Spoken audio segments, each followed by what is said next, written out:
9:40 kila saa 10. Ni kweli kwamba si mwepesi wa kulala, lakini kwa leo mpaka dakika hii Biblia kuna mahali imesema lieni pamoja na wanaolia. Kuna watu fulani, kuna mtu fulani akikutwa na jambo kwenye maisha yako, anakuwa sehemu kubwa ya roho yako na moyo wa Kristo Yesu. Automatically unakuwa ni wewe umekutwa na jambo hilo. Nina hakika nimepigizwa na mengi kwa sababu ya huruma.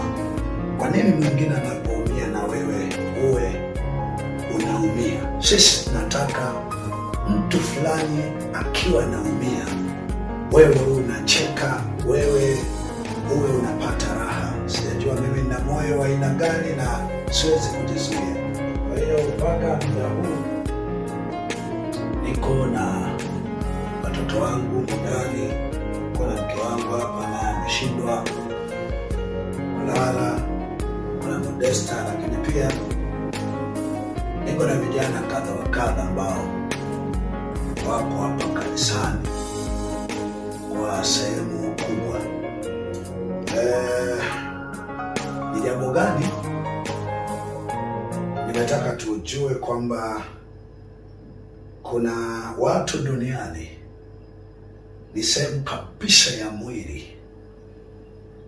sio roho, sehemu kabisa ya mwili. Unaona kabisa teso lake, mashaka yake ni mashaka yako, maumivu yake ni maumivu yako, kwa sababu ya umuhimu wa mambo kadha wa kadha. Wanaweza kawa wamewahi kujihusisha kwa mwili wa Kristo Yesu, lakini pia wamewahi kujihusisha kwa namna mbalimbali, wakawa faida kwa watu kadha wa kadha. Kwa hiyo usiku huu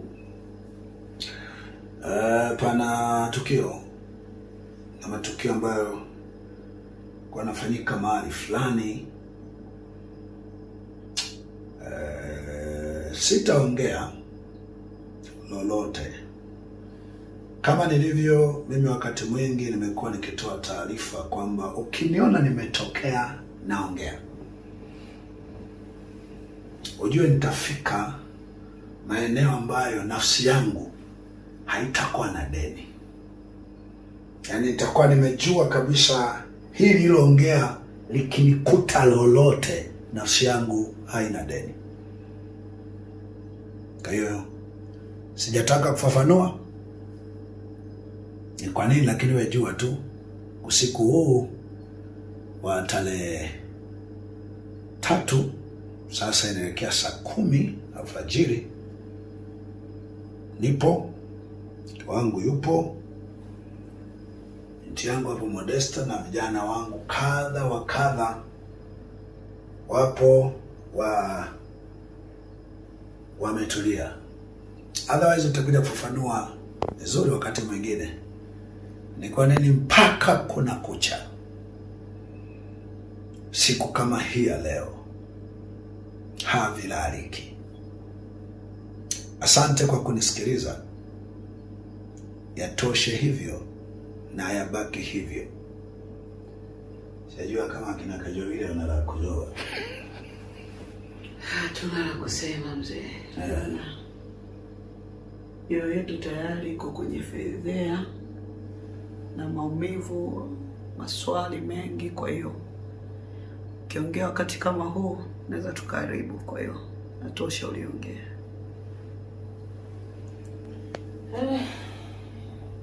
Nasema kulingana na machungu nilionayo, kiasi cha kushindwa hata kukaa kwa muda mrefu kwa yale machungu.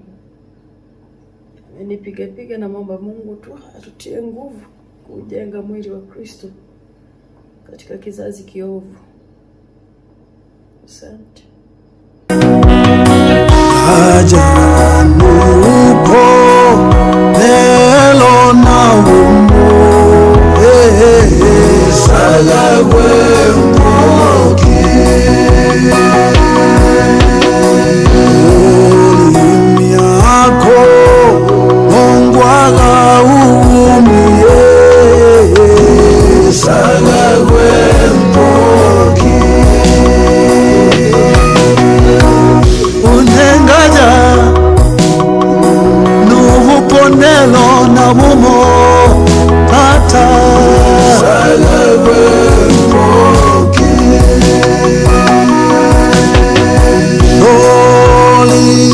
wako Mungu aga umi baba salagwe mpoki hapo nasubire une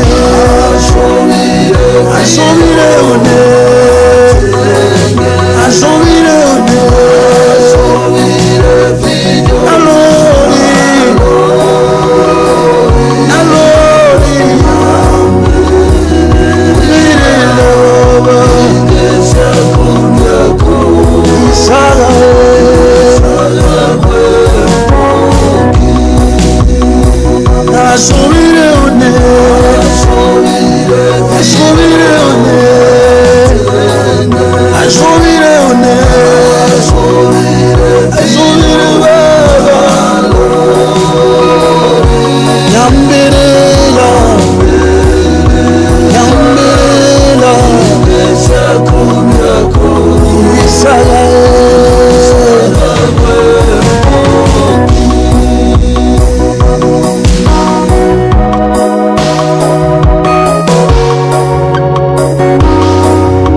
Soga